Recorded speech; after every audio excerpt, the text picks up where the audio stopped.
You're listening to Tabletop Arcanum, a podcast dedicated to learning and exploring the hobby of tabletop gaming.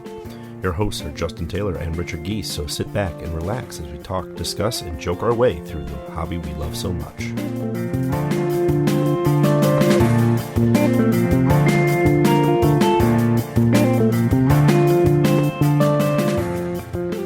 Sherlock Holmes Consulting Detective. Solve 10 mysteries in Victorian London. Sherlock Holmes Consulting Detective is a cooperative game where the players try to solve mysterious cases by interviewing suspects, searching newspapers, and walking the streets for clues.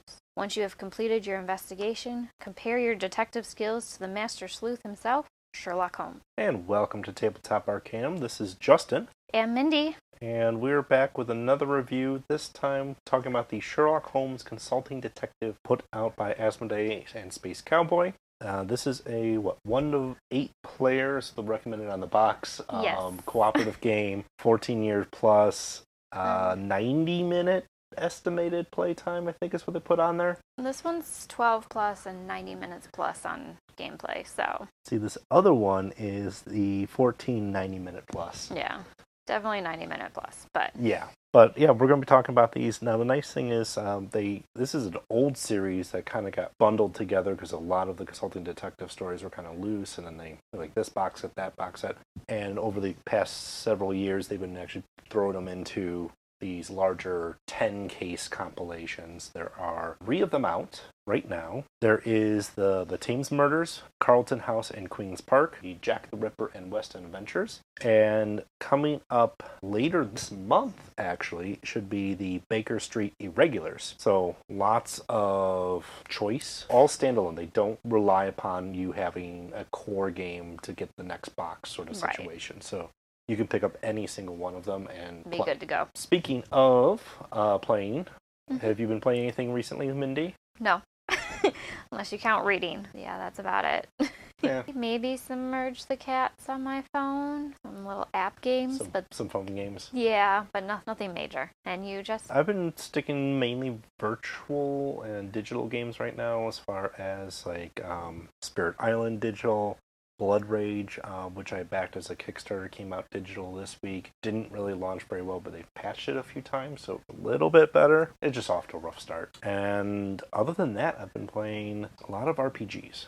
Finished a Lost Mines of Phandelver campaign, which then we started Curse of Strahd with the same characters, kind of leading into the next story arc. I finished my regular group that Ricky plays in, Waterdeep Dragon Heist, which we're transitioning into the Dungeon of Mad Mage campaign right after that. Been busy doing that.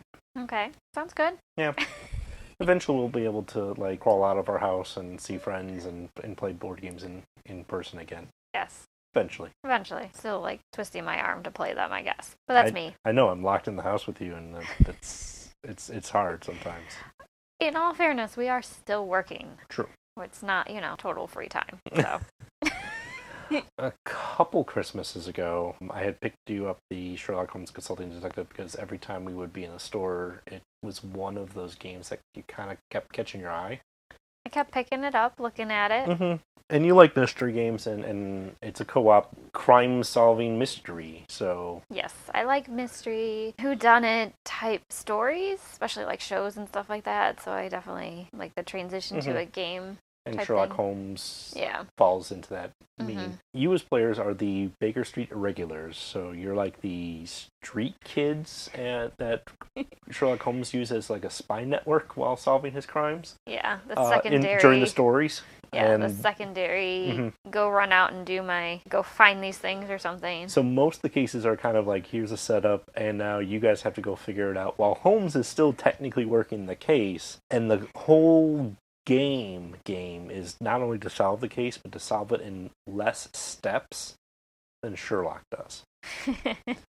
Now, that is extremely difficult. Right. It's not an easy game. Sherlock is the most efficient. Talk a little bit about that, too, is there's the main mystery that the case is focused on, but there's a secondary story events that are kind of involved that you can potentially discover as well. Mm-hmm. And the whole way you score is you take the number of steps it took you to get to the end versus the number of steps Sherlock did, figure out the difference.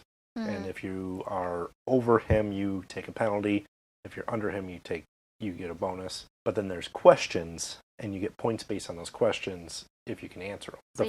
And there's 2 series of questions. The first series is only about the case, and the second series is about the other stuff that may have been going on. Yeah. And that's where you can kind of make up if you take more steps in Sherlock. To try and if you know more about that secondary thing, you can you might be able to make it up. But it's tough. It is. It's really tough. Really tough. And I mean, Sherlock is the master detective for a reason. He goes left because that's what his intuition says, and he was right. He doesn't make mistakes. Because he's crazy enough to just figure it out. Right. And that's the challenge of the game, at least, is he almost does it in such a perfect way. You have to be super efficient in your leads, and if you make one or two make one mistake and you start following maybe not the right lead, you might learn some enough for that secondary question set. Mm-hmm. But you're definitely gonna take longer than Sherlock Holmes as soon as you take the wrong step. Yeah. Not the worst thing in the world, but you definitely don't know it until you're like, oh wow, we screwed that up. So, First impressions. They're like a book slipcase. Which is one of the things that I've always been drawn to is Sherlock Holmes, typically books. Mm-hmm. And so the fact that they're giant books, but they look like books on the shelf. Mm-hmm. Put them sideways, slide them out. It's a whole slide out. They've got all the books in there and stuff. So I've always been drawn to that and, just Sherlock Holmes in general. Then actually pulling them out is really nice because it's a big tray of your components, and all your components are actually just booklets. Books, newspaper-looking articles. Mm-hmm. Really, that's about it. It's just, there's a map in there. It's all paper. So, it's just paper. Yeah, it's paper, and you get a little rule book, which kind of goes over how to play the game, which honestly is read the case, and then you have the map of London, and then you also have the case booklet, and you take turns going, all right, Mindy, you're in charge of the regulars right now. Where are we going? Right. And you flip to that entry in the booklet, and hopefully it's there. Right. And if it is, you get to read it. We find a little bit more. Hopefully it's actually useful information. Not just a little blurb about, nobody's there. But if the entry isn't there, you get to pick again, and it doesn't count against you. And you literally take notes on the side and you go, okay, we went to lead number 1, lead number 2, lead number 3, lead number 4. Here's how many turns we've taken. That way you track it, and then also it's super useful to make sure you take notes. Right. So and you cross-reference things, and you pick it apart. But then on the back of the rulebook is the general informants that are kind of used throughout the cases. So this could be things like Mycroft Holmes, so Sherlock's brother that you may or may not get some information from. You'll get information maybe from Scotland Yard or some of the various regulars that he hits up, or even some things like the carriage depot or Scotland Yard or the morgue. Right. It's all the regular stuff. It's okay, these are places that are very standard places to hit. So they might be part of each story. They might not be, and you have to kind of decide what you want to do. But when you open it up, there's, each of these books is separate. Yep. So you get a map of London. You get a directory, which is if you're looking for a very specific place or person. Mm-hmm. Yeah, it's like a phone book. Right.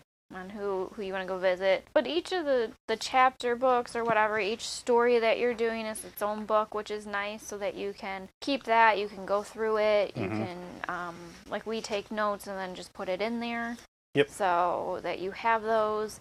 You mentioned the newspaper clippings. I think that's a really cool thing because it kind of gives you the newspaper of the day of the case or the day after the case events kind of happen, like murder happened yesterday, so you get today's paper, maybe yesterday's paper. And then there's some clues or details or goings on that you may or may not pick up from that. Right. So that's another thing that they include. But then each case is its own booklet. Yes. So you only have a small, it comes with 10 cases in the book. The boxes are heavy. You only use 1 or 2 things in it to start at a time. Yeah. I mean, that's really nice. It's nice that each one's its own book. I really like that. And it's really simple. And if we really wanted to, you could take one book, your directory, the map, your newspapers, and go somewhere. Yeah. You don't have to take the whole book. Oh man, I could put everything I need to play in this in a backpack. Right. Along with everything else I need on a day trip, and we could go play in a park somewhere. Right. It's nice and portable in that sense. Mm-hmm. You just kind of have to have that pre-planning, knowing that, hey, we're going to go Right. And we're play going this to do someplace. this. Yeah. Other than that, like the booklets themselves They're sturdy. We pass them around. Oh, They're sturdy God. enough. Yeah, they're sturdy. They're thick. Feel like not like a book, but like thick enough. It's a good start. A good- Cardstock where Yeah. it's not gonna rip very easily for you. Right. The books in general, they're very just like a basic color. There's nothing really fancy about them, which is kind of nice, especially, you know, when you're thinking about Victorian London. You want like They're simple. color coded too. So between so the red box is the Jack the Ripper West End Mysteries, which is all the booklets are like red on the outside with a little art on the front. Yeah. The blue box is your Carlton House and Queen's Park, and those are all blue inside.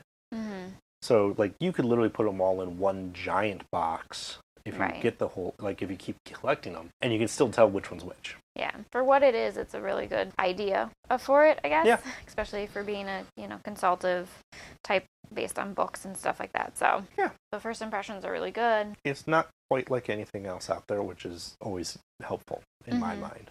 Yeah. Not even like the escape rooms in a box either. Right. Which even those, like the Unlock and the Exit series, are kind of similar. So I first impression wise, I always think that when I look at a game is like, is this like anything else? Right. I mean, I really like it. I honestly couldn't think of anything they would do differently for the series. Yeah. No, really. I can't.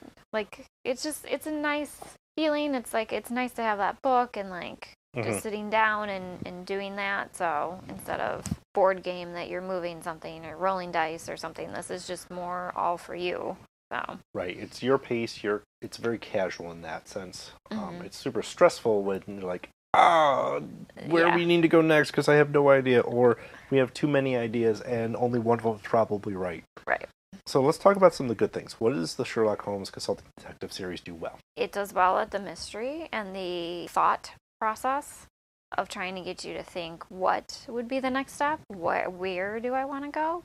It does really good on that. It does really good on like storytelling per se. Even though you're going from one space to another, you don't feel like all of a sudden this is like some different story. When you're going around from spot to spot, it all flows, and it flows well. I think occasionally we had some times it wasn't the greatest, but that's mostly because it is open-ended enough. It doesn't necessarily say you're going to go here to here to here to here.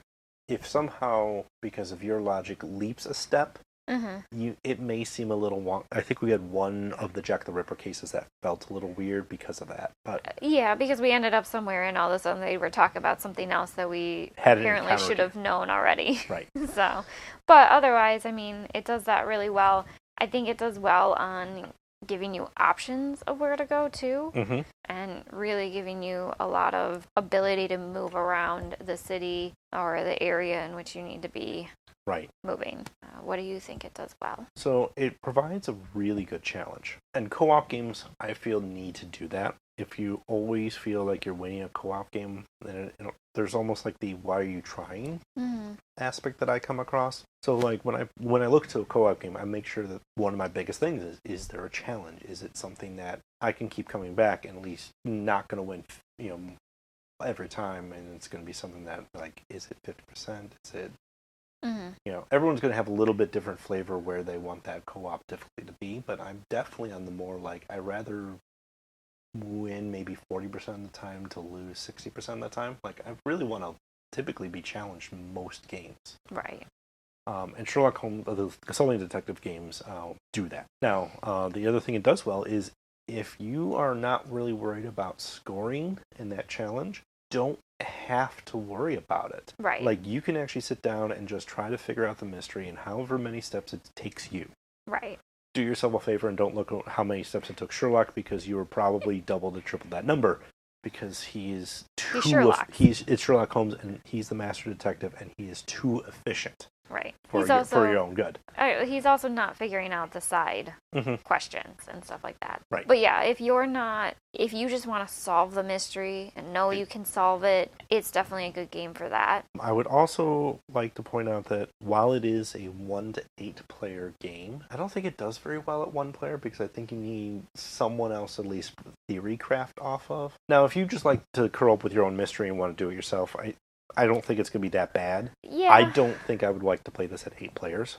I definitely don't think I would like to play it at 8 players. I definitely would probably like to try it one time as 1 player.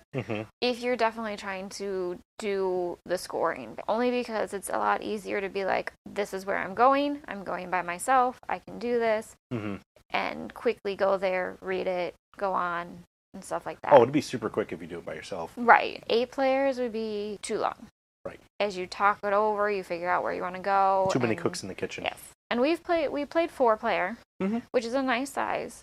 And what we end up doing is we go from one person to the next as to who gets to pick where we go. Right. And you can make a case sound logical to like half of us, and if that person that has the book decides that's where they want to go, that's where they go. Rules as written, essentially how you do it is like, you as a team can talk and figure out where you want to go, but whoever's quote-unquote turn it is gets the final say. If they want to go against the group and they want to go left when everyone else wants to go right, it's their turn, it's their choice. Right. Because they may be willing to act on information from like 2 turns prior. Right. And maybe are, not. I think one of the good things in that sense is you just have to make sure your group can work together.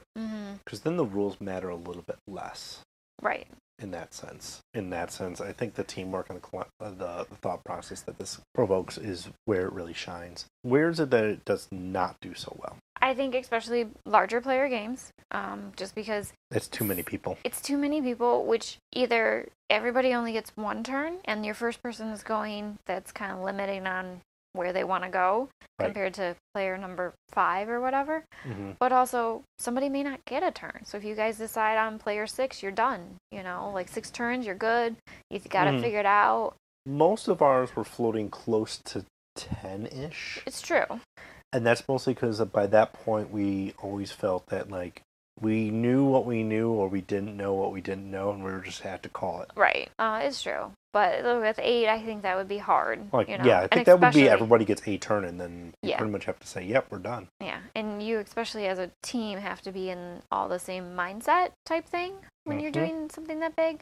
So I think a smaller group is better. Agreed. It's kind of hard because I do like that it's a book, and I like that you kind of go through and you read these things. But for me, it's hard to read some of them because sometimes they're long and there's a lot of information, and you're trying to pick up on that. I would like it to be an app where I could put in a number and it would read it to me, so I could concentrate on that. But that's also just how I learn best, is by listening to something. Right. So, when we play in 4 players and somebody else is reading, I can think about it and put it together than compared if I'm reading it myself. Right. Well, and the other thing is, you kind of hit it. Some of the entries are like a couple sentences or a paragraph at most, and then there's sometimes ones that you hit that are like half a page to a full page. Right. And these aren't small booklets. The case books are, when you look at the box, are pretty much almost the size of the box. Right. And it's not a little tiny booklet. Right. Yeah, I think you hit it well with high player count, and there's I don't think it's going to shine in high player count. I think that's what's going to hold it back. If you're a hyper-competitive player and you really need to make sure you beat Sherlock Holmes, this is probably not a game for you. Unless you feel like you can do it in 4 moves or less for the most part. Yeah. Yeah, and even that sometimes. Insane. Yeah. Not spoiling any of the cases, but with the amount of cases that we've done out of them, it's insane how few turns Sherlock ends up taking to quote-unquote solve the case.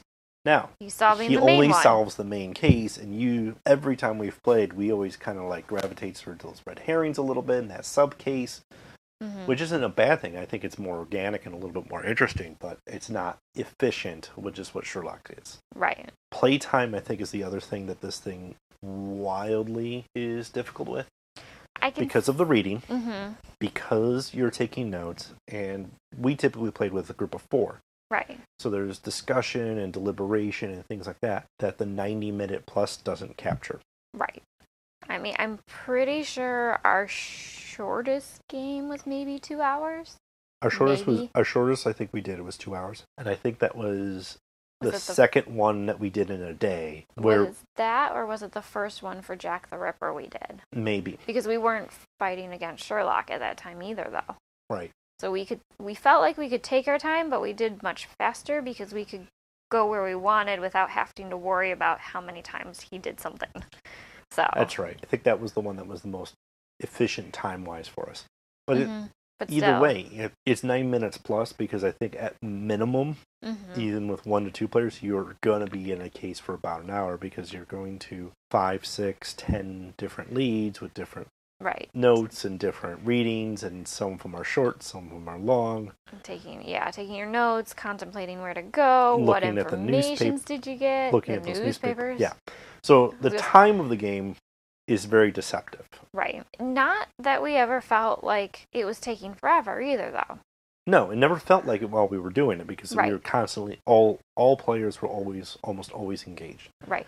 It's also, going back to a positive note, it's a good socializing game in that sense too. Yes. Not necessarily like we were talking about our day and things like that, but it was a relaxed environment where it was like, whose turn is it? What are we thinking? What are you taking? What are you doing in your turn, which is going to affect my turn, which is going to affect their turn? Like, we never really felt that. Right.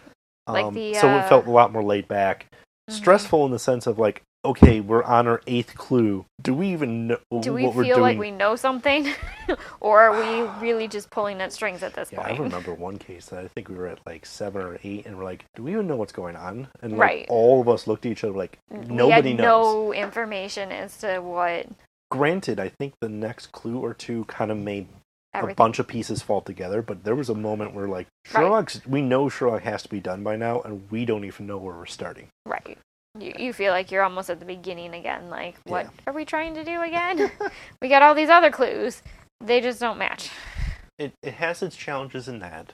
The only other challenge I would say it has, they are like a mystery book. It's kind of a one and done. Now, you get 10 cases in a box, and that's a lot. Even at 2 hours a case. That's a lot. That's 20 hours of game, minimum. Right. So it's still a lot in a box. It is. But you're not going to go through it again. So once you've gone through it, it's something much like Time Stories and some of the escape room games. You almost want to make sure you either have someone to pass it along to, or something of that nature. I don't think it's a game to like sit on your shelf and be there forever. Right. No, and I think passing along is great, and especially because of how the books are. I mean, you're not taking notes in them, you're not writing in them. I mean, you could, but it's too difficult at that point. You might as well just write it on paper if you're trying to follow along. Right. You just need to make sure your papers are out of there before you hand it off. Or they get a whole lot of unconnected clues, and it doesn't make any sense. Depending on how people's notes are. True. Because we do take really good notes when we do it, so I think it is one to pass along, which it doesn't bother me. I mean, I know you gave it to me as a present, but it really wouldn't bother me to be like, okay, we've gone through these 8, 10 cases. Right. We've gotten our gameplay out of it. Okay, we'll pass this on to somebody else. Unfortunately, it's hard because I want to play with them too to see what they would think. But it'd be great to be in a room where someone else is playing this. But there's been several games where like I would love to be the fly on the wall of watching people solve it.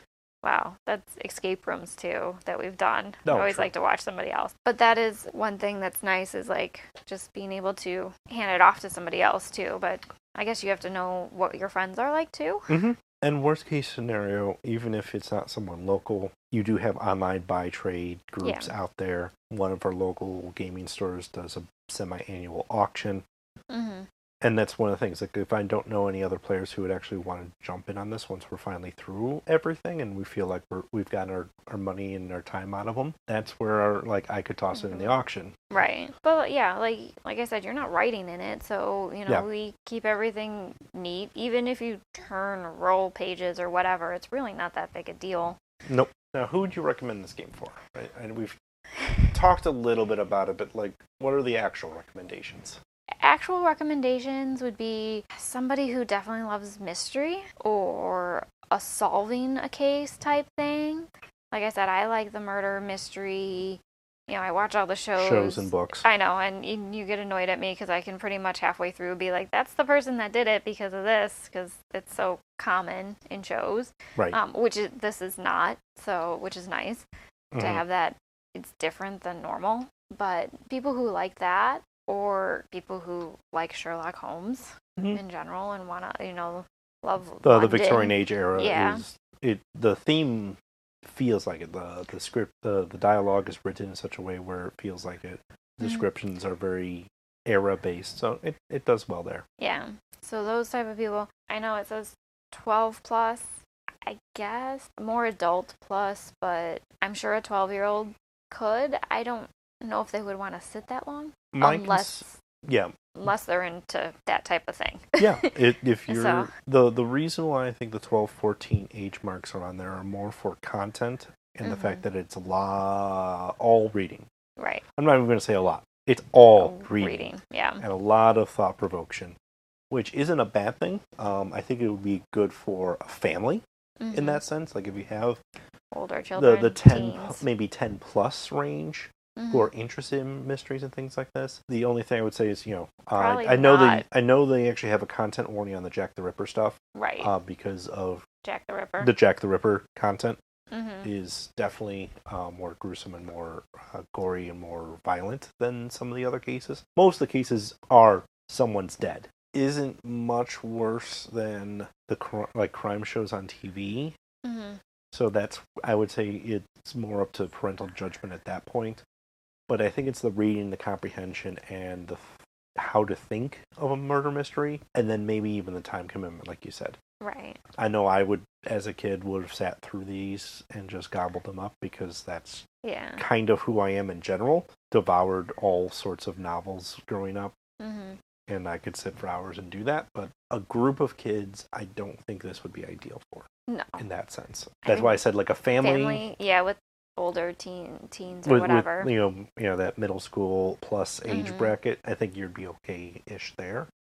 It would be the younger audiences, I would say, because of all the reading and the comprehension and the attention span. Yeah, I'm just trying to think because we played 2 of the West End Adventures and 2 of the Jack the Ripper. And I definitely remember the Jack the Ripper was much more gruesome. Oh, absolutely. And I had trouble with some of it.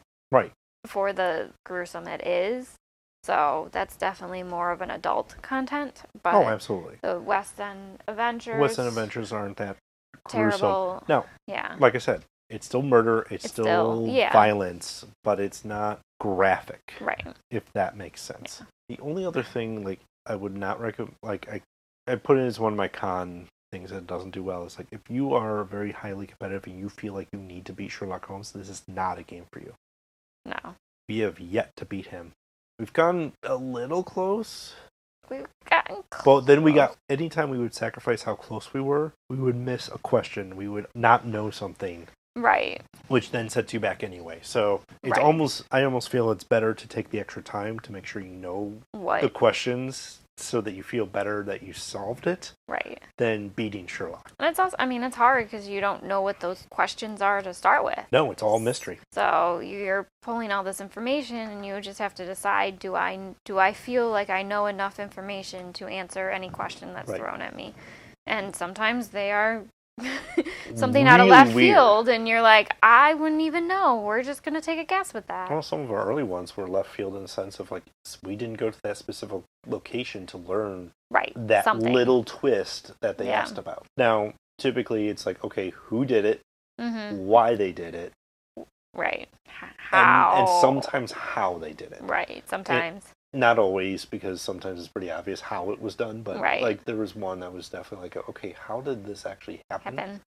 So if you approach it and if you feel you can answer those basic who, how, why questions, you've probably got enough information. Yeah. If you're shaky on any of those, that's when I would suggest take another clue or 2. So who wouldn't you recommend this for? Is there anyone else that you would not recommend this for? Just people who can't sit still long. Even though you're social, there are people easily distracted. Yes. If you're an easily distracted group, Yeah. I think that's the other group I would say is not. It's casual, but you have to stay focused on it, otherwise you'll never get through it. Right. And all of a sudden it'll be 8 hours later and you're still on sitting the third there. Question. Right. And somebody who can't make decisions. So yeah, sometimes you just have to you just have to go with your gut and go, let's we're going here. We're going here. Why? Because it sounds good. No other place sounds better. Right. And I feel like we'll at least get something from here, even if it's not what we're looking for. Overall, I would recommend them if you like those murder mystery games. If you're not into the whodunit solving and heavy brain concept thinking, then it's not necessarily your jam. It's not your thing. Right. Pretty much solves this case for Sherlock Holmes, Consulting Detective. next episode, we're going to have a interview with Mac Martin, one of the designers for the Stargate RPG. I know you're not going to be in on that one, but I should be trying to get some of my playtest players from our review of the Stargate RPG back into that so that we can talk about with the designer what's good, what's not, and probably get some updates of what are they working on now and if they addressed some of our issues already, which with my casual conversation with Mac already, it sounds like they already have addressed some of it. So we'll talk to him and have some good conversations, and that'll be our next episode. As always, thank you for listening. If you have any questions or want to just chat, we have our Facebook page, we have our Twitter account, we have our Instagram account, we have our email, all which is Tabletop Arcanum or tabletop@gmail.com. Happy gaming. And happy gaming.